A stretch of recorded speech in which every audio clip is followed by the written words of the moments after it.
O TRE-PR Tribunal Regional Eleitoral do Paraná deve retomar nesta segunda-feira 8, às 14 horas, o julgamento de duas ações que pedem a cassação do mandato e a inelegibilidade do senador Sérgio Moro União PR. Ele é acusado de abuso de poder econômico, uso de Caixa 2 e utilização indevida de meios de comunicação durante a pré-campanha eleitoral de 2022. O senador foi denunciado em duas AIJS ações de investigação judicial eleitoral, apresentadas pelo PL e pela Federação Brasil da Esperança, composta por PCdoB, PV e PT. As legendas alegam gastos excessivos em campanha e desequilíbrio nas eleições pelo fato de Moro ter se lançado como pré-candidato à presidência da República pelo Podemos. Depois ele desistiu da disputa, migrou para o União e concorreu a senador pelo Paraná, cargo para o qual foi eleito. Caso as acusações sejam provadas, o ex-juiz federal pode ter o mandato de senador cassado e ficar inelegível por 8 anos.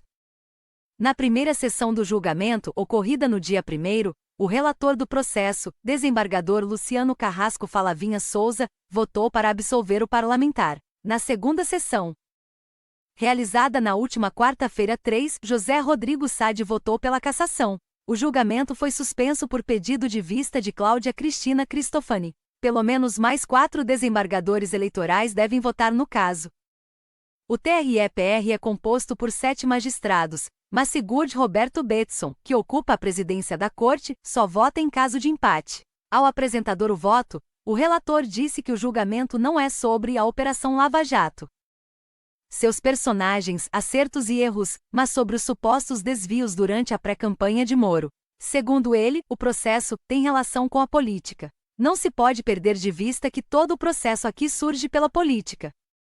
É muita ingenuidade acreditar que o investigado, atuando como juiz em grande operação de combate à corrupção, que afetou razoável parte do quadro político, ao sair da magistratura e ingressar no governo beneficiado eleitoralmente pela indicada operação, não seria atacado. Ponto. Que saindo desse governo atirando não receberia retaliação futura, afirmou Souza. O magistrado disse que não é possível chegar a um valor único que teria sido gasto pelo senador na pré-campanha, visto que os dois denunciantes, o MP Ministério Público Eleitoral e a defesa de Moro apontam totais de gastos diferentes. Para que fosse possível concluir que o investigado Moro extrapolou de limites de gastos porque usou da frustrada candidatura presidencial para se cacifar para o Senado no Paraná, era imprescindível a demonstração de que desde o início do projeto, a intenção seria de concorrer no estado do Paraná. Na espécie, isso não ocorreu, argumentou.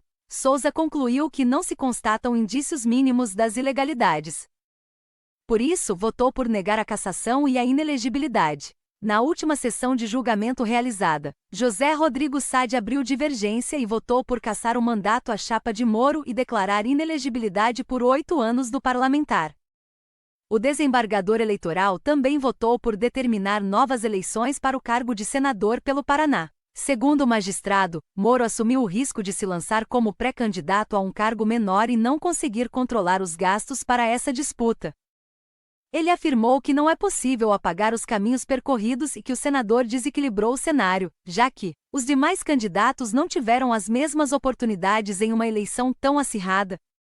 E isso pode ter feito a diferença. Segundo Sade, R$ 1 milhão foi gasto com criação de conteúdo e marketing durante a pré-campanha de Moro pela União. O desembargador disse que gastos totais de pré-campanha se excederam, considerando que o cargo disputado efetivamente foi o de senador, e não o de presidente da República. Segundo o desembargador, os valores o colocaram em vantagem indevida sobre os então candidatos.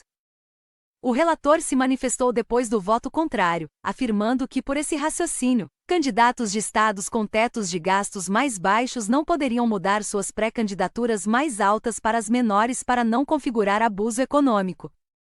O julgamento então foi suspenso. O procurador regional eleitoral Marcelo Godoy afirma que gastos não precisam ser ilícitos para serem considerados exorbitantes. Ele aponta que o Ministério Público Eleitoral, ao analisar as despesas individualmente, chegou ao montante de R$ 2 milhões.